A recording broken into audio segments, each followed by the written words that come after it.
So you're considering buying a home in another state.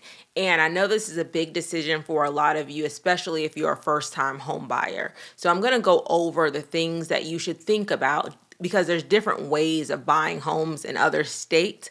I'm going to talk about income, down payment assistance, and the three different ways that primarily most people go about buying a home in another state for the first time. I'm Shaheedah Hill, getting you over the hill to home ownership and helping you confidently buy your first home. So, number one, I just want to say that you need to find a real estate agent and a lender that is licensed in the state that you're moving to.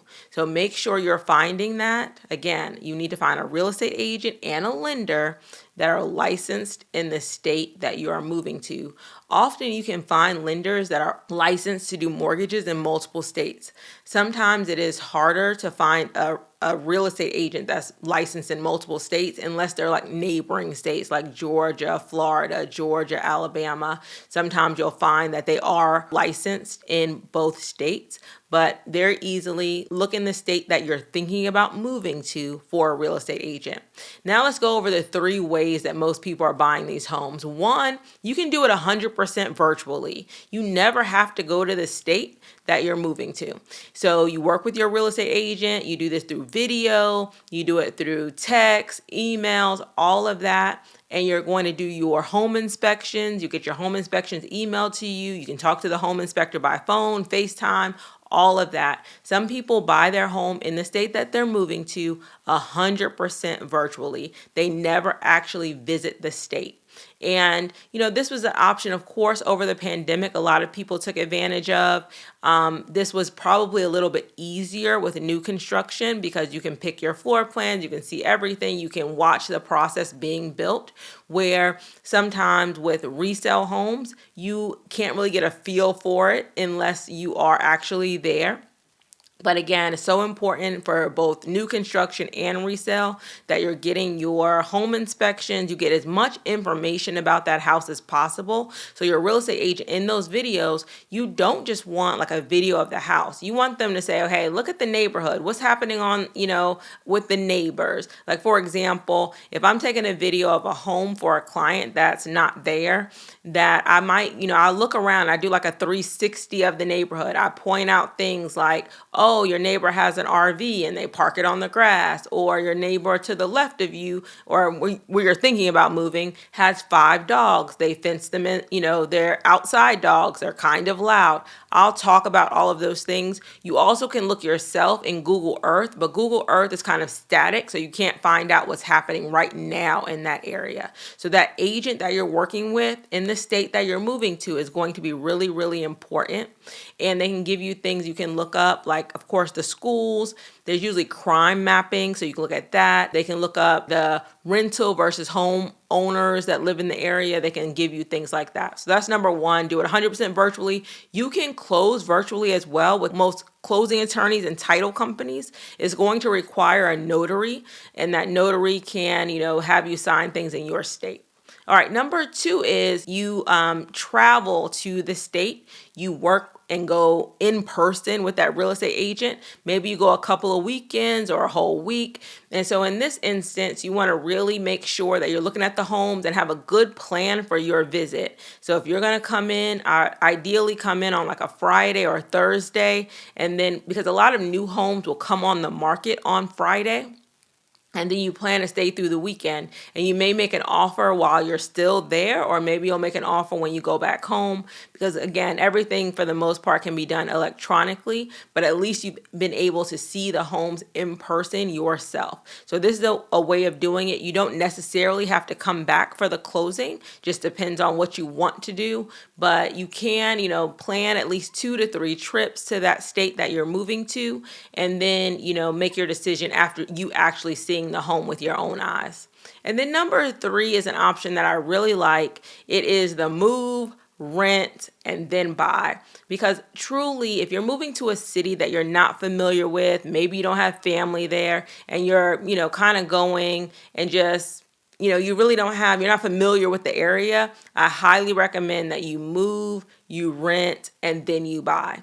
And try to rent in the area that you're thinking about moving to, and then you can make a better decision as to what part of the city you want to live in, what area what schools, all of those things. Sometimes it takes a good year, a calendar year, to kind of get a feel for the area. So if you can, go ahead and move, rent, and then buy your house. Now let's talk about what I talked about at the beginning, down payment assistance, and I want to talk about how your job, like, are you transferring employment, how lenders look at that. So number one is down payment assistance. You can qualify for down payment assistance even if you don't currently live in the state. Most down payment assistance programs that are state or city specific just require you to buy a home in that area and for you to own or occupy that home. So you want to apply for down payment assistance if you are eligible. You want to apply in the state that you're moving to, not your home state, the state that you're moving to, and any of their down payment assistance programs. Now, let's talk about living. And you have a job, hopefully, in your home state, and you might use that for your qualification. But the benefit of owner occupancy, meaning that you're going to live in the house that you're moving to, is that you're going to get a lower down payment option and also a lower interest rate, because there's less risk for lenders if somebody's going to owner occupy that house. Now, how do they know you're going to owner occupy it? Typically by your employment. So if you are going to work in the city you're moving to, they figure, okay, you're going to be working close to your employer and you're probably going to owner occupy this house.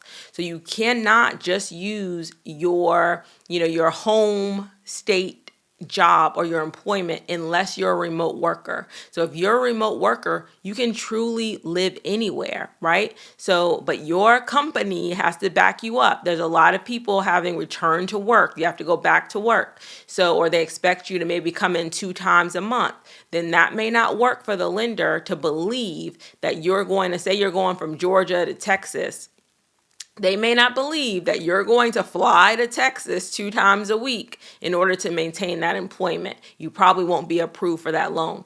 And then if you're retired, then that's very easy to prove. So you're going to be able to show them like your retirement statements, your investment, your retirement paperwork, then you can live anywhere. But those of you that are finding a new job in the state or transferring employment, they may ask for you to actually start that employment. So say that you're a teacher and you're moving from Georgia to Texas, and you already have a job offer at a school, you're going to be working there. They may ask you to at least have 1 check from that new employer in Texas, because a lot of people get job offers, but then they don't actually move. They change their mind. So they want to make sure that you are going to own or occupy this house. So if you're considering making a move, you want to ask your lender all of these questions. How do I need to approve owner occupancy? Do I need to start employment in the new state? If you are truly just going to move and look for a job, then the best option for you is probably move,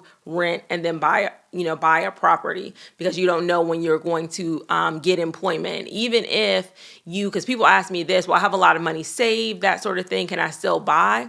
A lot of times that's not sufficient enough, because they want to know how are you going to maintain this mortgage over time, because pretty soon that money is going to run out. And if you can't prove it through employment or significant investments, and even if you say you have a big retirement account or you have a lot of money saved, they want to see disbursements of those accounts that you're going to be using to pay your mortgage in most cases. So I hope this was helpful. If you are moving to a new state, I think a lot of people are, because of affordability and just for a lot of reasons. But don't be scared to do it. Just make sure that you're planning ahead and really talking to your lender, talking to your agent, have good conversations. You can do Zooms with them, FaceTimes with them. Technology has really made it much easier for you to move to another state for the first time.